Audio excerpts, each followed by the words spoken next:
In a quiet suburban neighborhood nestled between rolling hills and tree-lined streets, life seemed picture-perfect for Sarah Thompson.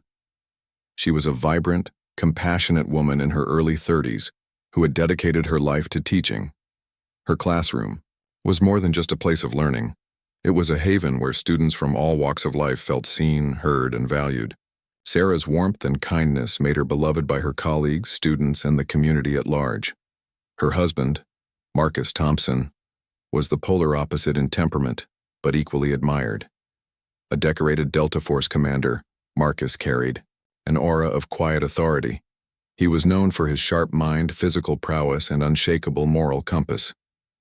Despite his demanding career, Marcus always prioritized his family. His love for Sarah was evident in the little things. How he brought her coffee every morning, left sweet notes on her windshield when she wasn't looking, or simply held her hand during long drives.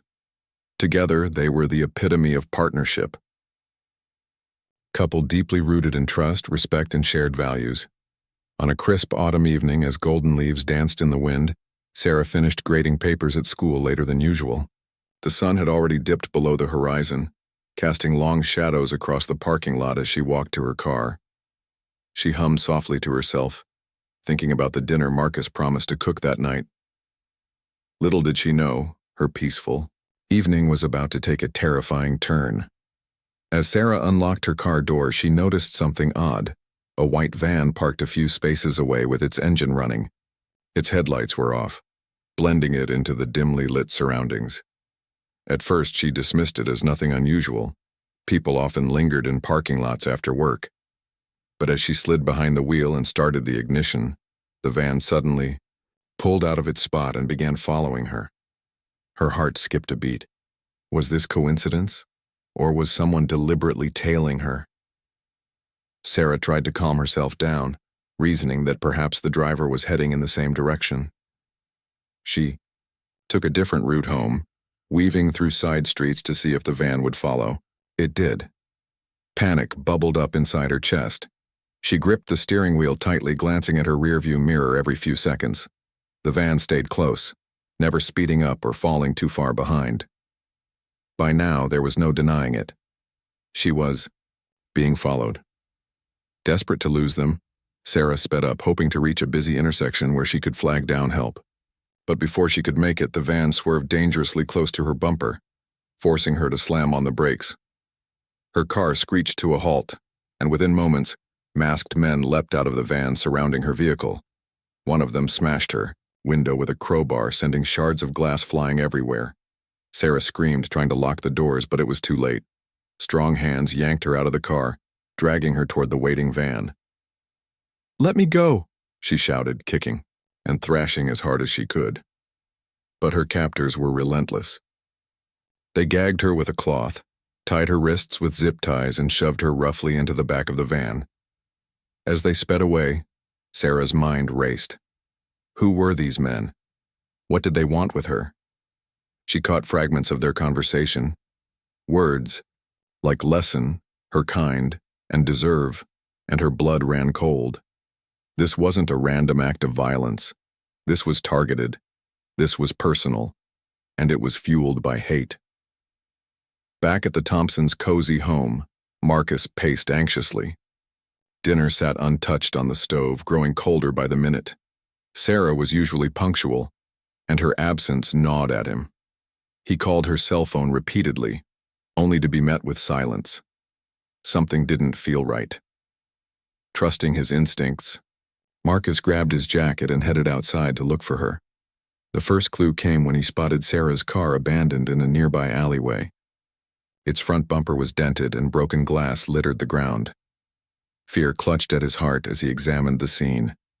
There were tire marks on the road, evidence of a struggle, and faint traces of blood on the steering wheel. Marcus immediately dialed 911, reporting Sarah's disappearance and describing the suspicious circumstances. While waiting for the police to arrive, he snapped photos of the area, cataloging every detail that might aid in finding her. When the officers arrived, Marcus briefed them thoroughly, emphasizing the possibility of foul play. They assured him they'd launch a full investigation, but Marcus knew time was of the essence. Every second counted, Determined not to leave anything to chance, he reached out to his former Delta Force comrades, enlisting their help in locating Sarah. Within hours, he had assembled a small team of trusted operatives, each bringing unique skills to the table. Using surveillance footage from traffic cameras near the abduction site, Marcus identified the white van responsible for Sarah's kidnapping. The license plate was partially obscured, but enough digits remained visible to trace it to a rental company. After some discreet inquiries, Marcus learned the van had been rented under a fake name linked to a notorious racist gang operating on the outskirts of town. Their leader, Victor Kane, was infamous for orchestrating hate crimes disguised as acts of vigilante justice. Marcus's jaw tightened as pieces of the puzzle fell into place. This wasn't just a kidnapping, it was an act of racial terrorism. These cowards had chosen Sarah because of the color of her skin, targeting her to send a message. Anger surged through him, but he forced himself to stay focused. Emotions wouldn't save Sarah. Action would. With grim determination, Marcus mapped out a plan to infiltrate the gang's hideout and bring his wife home safely. That night, as rain lashed against the windows, Marcus sat alone in his study, poring over maps and blueprints. His mind replayed memories of Sarah, the way she laughed, the way her eyes sparkled when she talked about her students, the way she made even the darkest days feel lighter. He couldn't imagine life without her. Failure wasn't an option. Tomorrow, he vowed silently, he would find her or die trying. The storm outside mirrored the turmoil brewing inside him. Somewhere out there, Sarah was counting on him, and Marcus Thompson wasn't about to let her down. The rain had stopped by morning, leaving behind a damp chill that seeped into the air. Marcus Thompson stood outside his home, staring at the horizon as if willing it to reveal Sarah's location. His mind was a whirlwind of emotions: fear, anger, determination. But he knew one thing for certain: sitting idle wasn't an option. Every second counted, and Marcus had already wasted too much time waiting for answers from law enforcement. While they were doing their best, bureaucratic red tape slowed them down, and Marcus couldn't afford delays. He needed action, precision, and speed, the hallmarks of his military training. By sunrise, Marcus and his hand-picked team of Delta Force veterans gathered in a secluded barn on the outskirts of town. The group consisted of 5 men, each with specialized skills ranging from tactical combat to intelligence gathering. There was Carter, a tech genius who could hack into almost any system. Ramirez, a demolitions expert with nerves of steel. Jenkins, a sniper whose aim never faltered. And Williams, a medic trained to handle even the most critical injuries. Together, they formed a tight-knit unit capable of executing high-stakes missions under extreme pressure. Marcus laid out the details he had uncovered so far. "The van we're looking for belongs to a gang led by Victor Kane," he began, pointing to a grainy photo pinned to a makeshift bulletin board. "Kane's crew operates out of an abandoned warehouse near the old industrial district. They've been linked to hate crimes before, but this is personal. They targeted Sarah because of her race." His voice hardened as he spoke, betraying the rage simmering beneath his composed exterior. Carter nodded, pulling up satellite images of the area on his laptop. "I've analyzed thermal scans from last night," he said. "There's activity inside the warehouse, multiple heat signatures consistent with human bodies. If Sarah's being held there, we need to move fast." Ramirez chimed in, unfurling a map of the warehouse's layout. "Looks like they've got guards posted at both entrances and along the perimeter fence. No windows on the ground floor, which means we'll have to breach through the main door or find another way in." Jenkins examined the map closely. "What about the roof? We could rappel down from above and take them by surprise."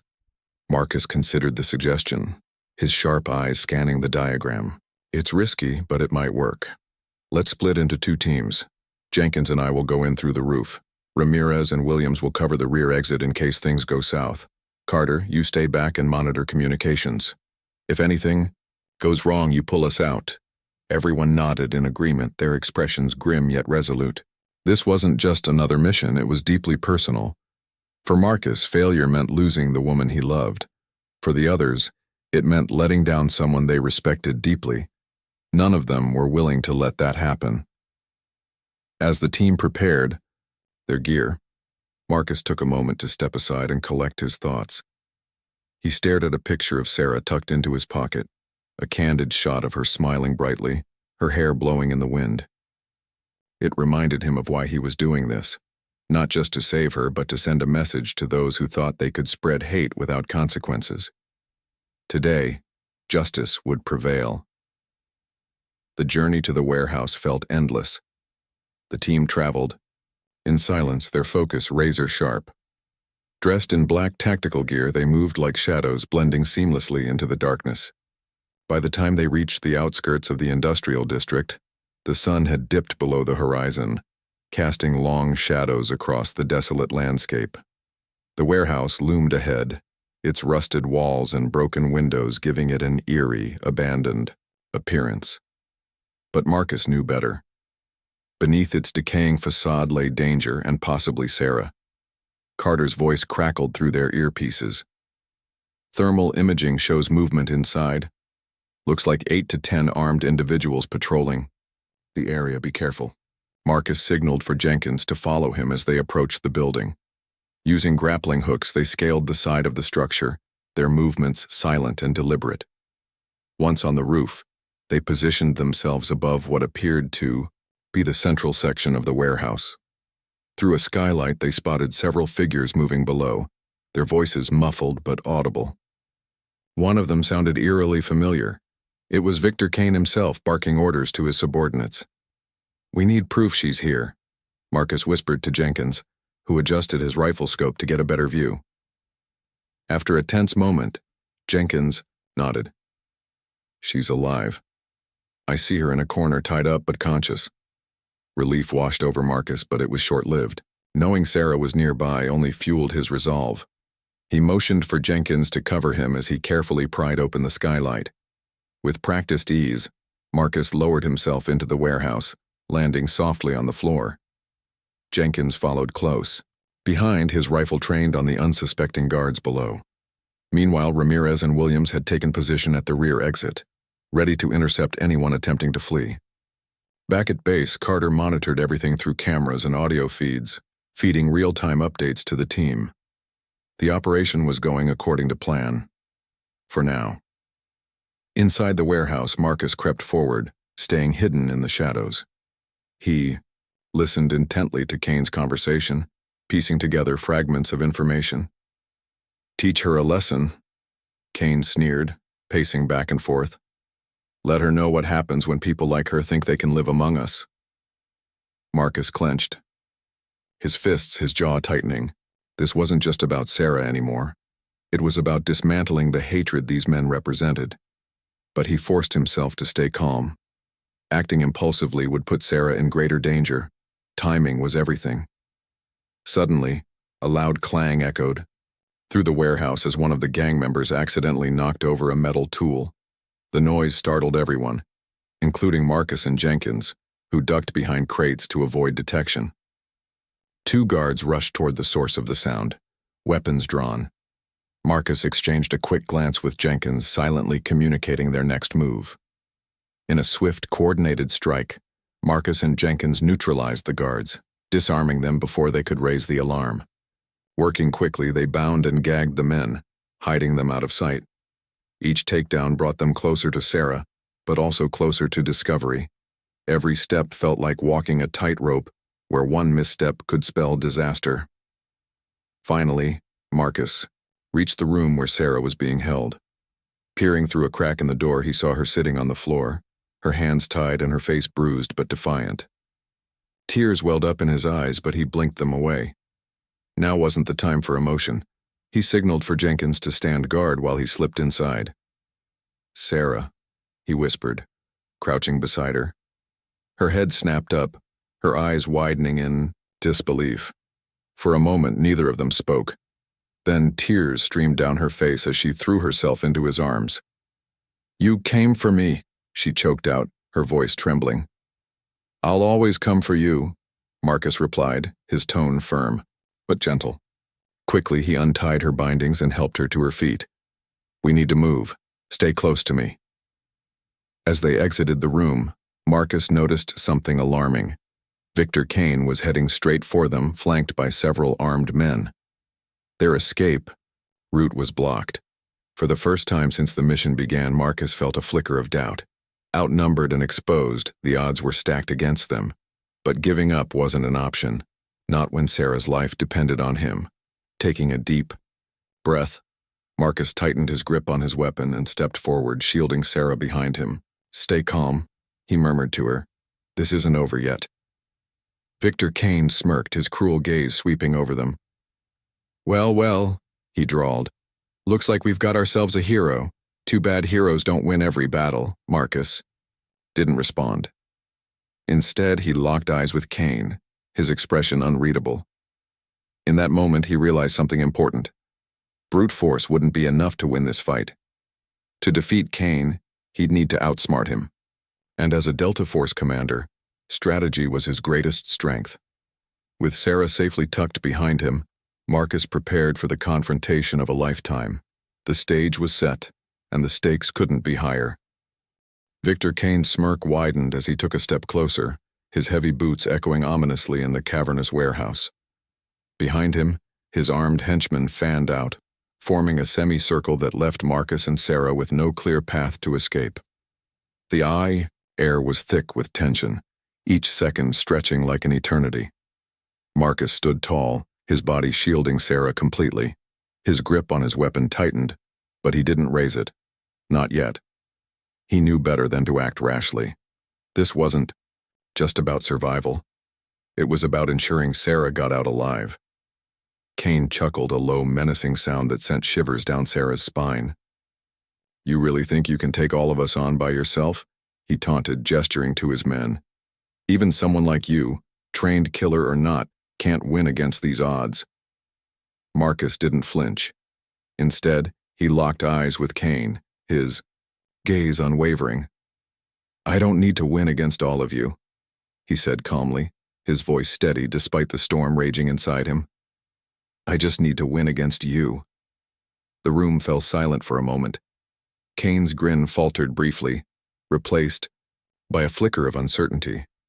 But he quickly masked it with another sneer. Big talk for someone who's about to get himself killed. Marcus ignored the provocation. Years of military training had taught him how to read people, and he could see cracks forming in Kane's confidence.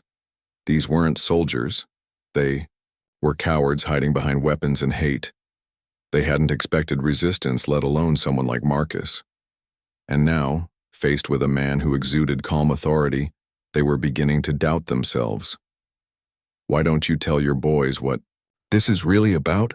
Marcus continued, his tone deliberate and controlled. "Tell them why they're risking their lives tonight for some twisted idea of cleansing society, for hatred so baseless it doesn't even deserve a name." Kane's face darkened. "Shut up," he snapped, raising his gun. "You don't know anything." But Marcus pressed on, his words slicing through the tension like a knife. "Oh, I know plenty. I know you're nothing but a bully preying on innocent people because you're too weak to face real problems. You think terrorizing others makes you powerful. It doesn't.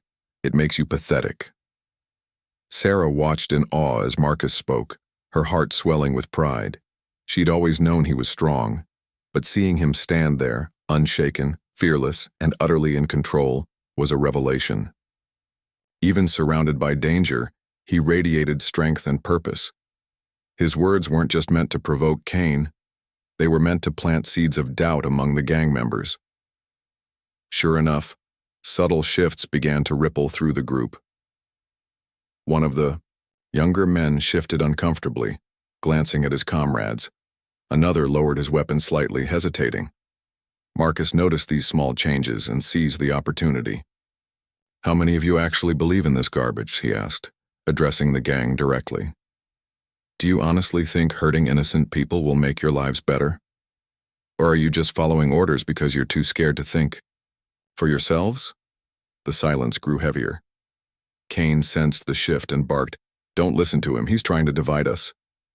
But his voice lacked conviction, betraying his growing desperation. Marcus stepped forward, keeping his movements, slow and deliberate. Think about it, he urged. What happens if you keep going down this road? Jail time, death, is that worth it? For what? To satisfy his ego? He pointed at Kane, whose face flushed red with anger. For a moment, no one moved. Then one of the gang members, a wiry young man with a scruffy beard, lowered his weapon entirely. He's right, the man muttered, looking at Kane. This ain't worth dying for. Kane whipped around, livid. What did you say? I said. It ain't worth it, the man shouted back, emboldened by Marcus's words. We didn't sign up for this crap, I'm done. His declaration sparked a chain reaction. Another member dropped his weapon, followed by a third. Within moments, half the group had disarmed themselves, backing away from Kane.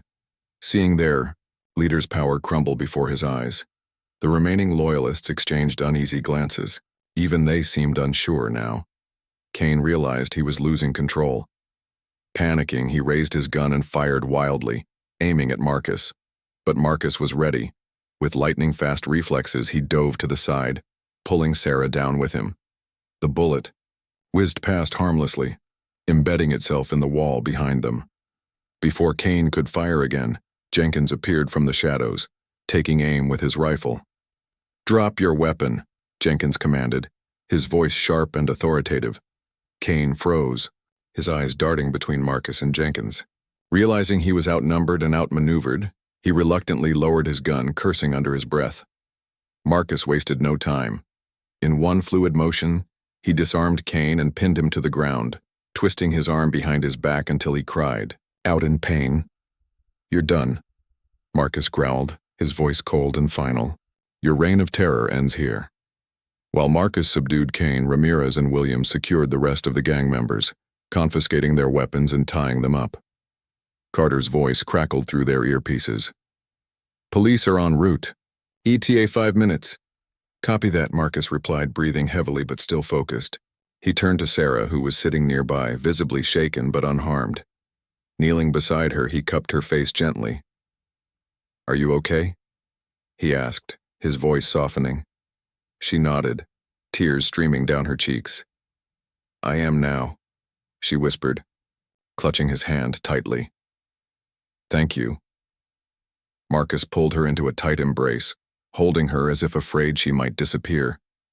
For the first time since the ordeal began, he allowed himself to feel relief. She was safe. That was all that mattered. MD. Sirens wailed in the distance, signaling the arrival of law enforcement. Marcus helped Sarah to her feet. Together they walked toward the exit, leaving Victor Kane and his shattered empire behind. Outside, flashing lights illuminated the night sky, casting long shadows across the industrial district. Officers swarmed the area, arresting the gang members and securing the scene. Detective Rodriguez, the lead investigator on the case, approached Marcus and Sarah. Commander Thompson, she said, nodding respectfully. We'll take it from here. Thank you for your assistance. Marcus shook her hand firmly. Make sure justice is served, he said, his tone leaving no room for ambiguity. Rodriguez assured him they would. As ambulances arrived to tend to the hostages, including several others who had been held captive alongside Sarah, Marcus stayed close to his wife, refusing to let her out of his sight. Despite everything they'd been through, he couldn't shake the feeling that this nightmare wasn't entirely over. Hate like Kane's didn't vanish overnight. It lingered, festering in the darkest corners of society. But for now, they were safe. And that was enough.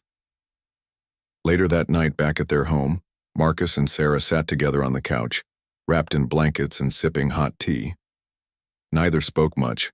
Words felt inadequate after what they'd endured. Instead, they simply, held each other, drawing comfort from their closeness.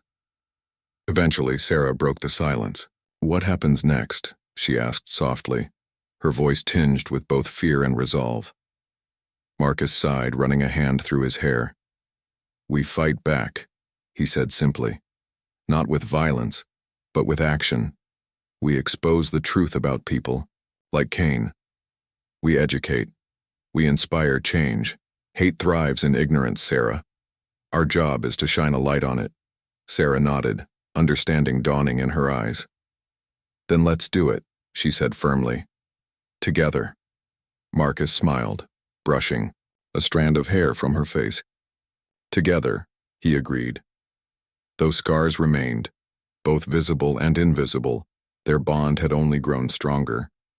They had faced unimaginable darkness and emerged victorious. And as they looked toward the future, they vowed to channel their pain into purpose, turning their harrowing experience into a force for good. Because love, courage, and unity would always triumph over hate. The days following Sarah's rescue were a whirlwind of media attention, legal proceedings, and emotional healing.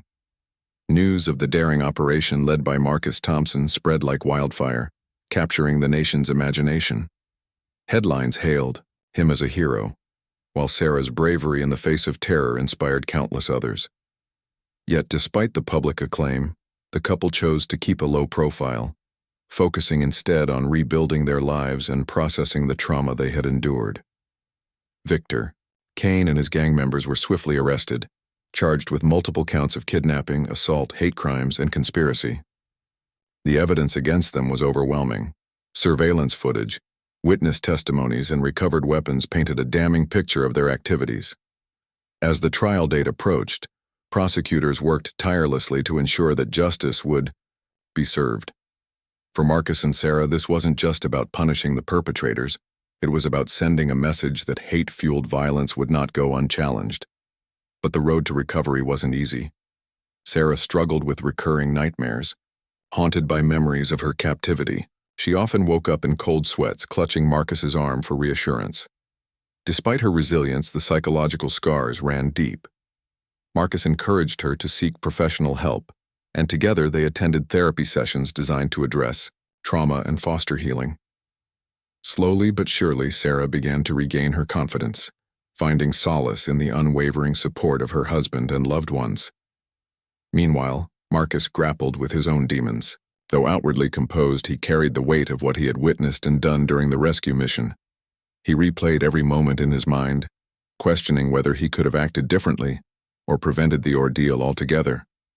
His military training had prepared him for high-stakes situations, but nothing could fully prepare him for the emotional toll of risking everything to save someone he loved. To cope, he leaned on his Delta Force comrades who reminded him that he had done what was necessary to protect Sarah and dismantle a dangerous threat. As the weeks passed, Marcus and Sarah found themselves at a crossroads. They could retreat into the safety of their private lives, putting the nightmare behind them, or they could use their experience to make a difference. After much deliberation, they chose the latter. Inspired by Marcus's words about shining a light on ignorance, they decided to become advocates for anti-racism initiatives, determined to turn their pain into purpose. Their first step was sharing their story publicly. At first, Sarah hesitated, fearing judgment or backlash, but Marcus reassured her, reminding her that their voices mattered. "If we stay silent, the haters win," he told her one evening as they sat on their porch watching the sunset. "By speaking out, we can inspire others to stand up against injustice." With renewed resolve, Sarah agreed to participate in interviews and public appearances.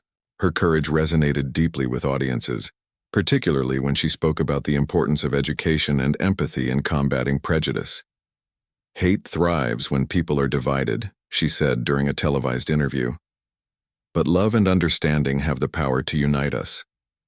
We must teach our children, and ourselves, to see beyond skin color and embrace humanity in all its forms."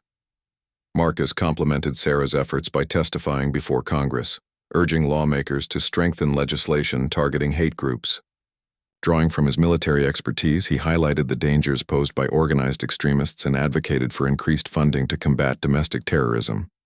His testimony was met with applause, and several legislators pledged to introduce new bills addressing these issues. For Marcus, this marked a turning point. No longer content to fight battles on the battlefield, he committed himself to fighting systemic injustices through policy reform. Together, the couple launched a foundation aimed at promoting tolerance and acceptance within communities. Named Unity Rising, the organization focused on three key pillars: education, advocacy, and empowerment. They partnered with schools to implement anti-bias curricula, collaborated with grassroots movements to amplify marginalized voices, and provided resources for victims of hate crimes. Their work quickly gained traction, attracting support from celebrities, activists, and everyday citizens eager to contribute to meaningful change. One of their most impactful projects was a series of workshops called Breaking Barriers. These interactive sessions brought together individuals from diverse backgrounds to engage in open dialogues about race, privilege, and allyship. Participants learned how to recognize unconscious biases, challenge stereotypes, and foster inclusive environments. Sarah personally facilitated many of these workshops, using her experiences as both an educator and a survivor to connect with attendees on a profound level. Word of Unity Rising spread far and wide, drawing national attention. Marcus and Sarah were invited to speak at conferences, universities, and community events across the country. Their message was simple, yet powerful. Unity begins with action. By standing together and refusing to let fear dictate their lives, they demonstrated that even in the face of unimaginable adversity, hope could prevail. However, not everyone welcomed their efforts. Some critics dismissed them as opportunists seeking fame, while others accused them of exaggerating the prevalence of racism. Trolls flooded social media platforms with hateful comments, attempting to undermine their credibility. But Marcus and Sarah refused to be deterred. They understood that resistance came with the territory and viewed it as proof that their work was making an impact. To counteract negativity, they emphasized positivity and resilience. On days when the criticism felt overwhelming, they reminded themselves why they started this journey. They revisited letters from supporters who credited Unity Rising with changing their perspectives or helping them heal. They remembered the faces of workshop participants who left feeling empowered to create change in their own communities. And they celebrated small victories, knowing that progress often came incrementally rather than overnight. Their perseverance paid off. Over time, Unity Rising grew into a nationwide movement inspiring similar initiatives in other countries. Schools adopted their curriculum, corporations implemented diversity training programs based on their model, and local governments partnered with them to address racial disparities.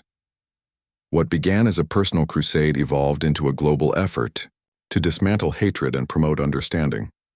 Despite their success, Marcus and Sarah remained grounded. They continued living modestly, prioritizing family and community over accolades. Friends and colleagues marveled at their humility, noting how they never sought recognition for their achievements. "We are not heroes," Marcus once remarked during a panel discussion. "We're just two people trying to make the world a little better, one step at a time." Behind closed doors, however, they allowed themselves moments of reflection. Late at night, after long days filled with meetings and speeches, they would sit together under the stars, holding hands and marveling at how far they'd come. They knew the fight against racism was far from over, but they also knew they weren't alone. Countless allies stood beside them, united in their commitment to justice and equality. And so, Marcus and Sarah pressed on, fueled by love, determination, and an unshakable belief in the goodness of humanity. Their journey had transformed them in ways they never anticipated, not only as individuals but as partners in a shared mission. Through tragedy, they had discovered strength. Through adversity, they had forged purpose. Together, they proved that even in the darkest times, light could shine brightest when kindled by courage and compassion. Months turned into years, and Marcus and Sarah Thompson's lives settled into a rhythm that balanced their advocacy work with moments of quiet reflection. While the scars of their harrowing ordeal remained, both visible and invisible, they had learned to live alongside them, transforming pain into purpose. Their foundation, Unity Rising, continued to grow, touching lives in ways they never imagined. Schools across the country adopted its anti-bias curriculum. Corporations implemented diversity training programs inspired by its principles, and grassroots organizations partnered with it to combat systemic racism. Yet for all the progress they achieved, Marcus and Sarah knew the fight against hatred was far from over. One crisp autumn morning, as golden leaves swirled in the wind, Marcus stood on the porch of their home, sipping coffee and watching the sunrise. Beside him, Sarah leaned against the railing, her arms crossed against the chill. The air smelled of wood smoke and earth, a reminder of simpler times before their world had been upended. For a moment, neither spoke, content to simply be together, in the stillness. Finally, Sarah broke the silence. "Do you ever wonder what would have happened if we hadn't decided to speak out?" she asked, her voice soft but steady. Marcus glanced at her, his expression thoughtful. "Sometimes," he admitted. "But then I think about how many people we've reached. The teachers changing their classrooms, the kids learning to embrace differences, the families finding hope where there was once fear. If we'd stayed quiet, none of that would have happened." Sarah nodded, a small smile tugging at her lips. "You're right, it's just, some days it feels like we're fighting an endless battle. Like no matter how hard we try, there's always more hate to confront." "That's true," Marcus replied, setting his mug down. "But remember what I told you when we started this? Hate thrives in the shadows. Every time we shine a light on it, we take away its power. We might not win every fight, but we're making a difference. That's enough." His words resonated deeply with Sarah, as they always did. Over the years, Marcus had become not only her partner in life, but also her anchor, a steady presence who reminded her of their shared mission whenever doubt crept in. Together, they had built something extraordinary, a legacy rooted in love, courage, and resilience. As the anniversary of Sarah's rescue approached, Unity Rising announced plans for a nationwide summit aimed at celebrating progress while addressing ongoing challenges. Dubbed Rising Together, the event brought together activists, educators, policymakers, and community leaders to discuss strategies for fostering inclusivity and combating prejudice. Held in Washington, D.C., the summit drew thousands of attendees, including survivors of hate crimes, allies eager to learn, and even former adversaries seeking redemption. On the final day of the summit, Marcus and Sarah took the stage to deliver the closing remarks.